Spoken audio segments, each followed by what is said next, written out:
Is VEO3 about to lose its crown? Because Kling just dropped something big, something that might shake the whole AI video space. Their brand new 2.1 lineup is here, Standard, Pro, and Master. And it's not just a visual upgrade, it's a full-on evolution. The motion way smoother, the details, razor sharp. Faces are more expressive, hands are cleaner, and overall the clips just feel more human.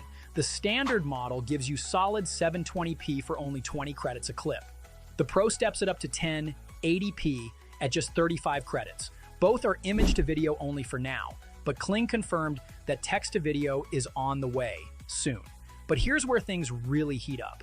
The Kling 2.1 Master model brings stunning motion dynamics, better prompt control, and holds 1080p quality too.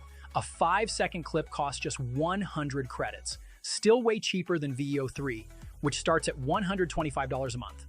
Oh, and Kling's new models render faster with fewer glitches, and they've even teased upcoming upgrades for audio and camera movement. But here's the real question. If Kling keeps this pace, who's even going to need VEO3?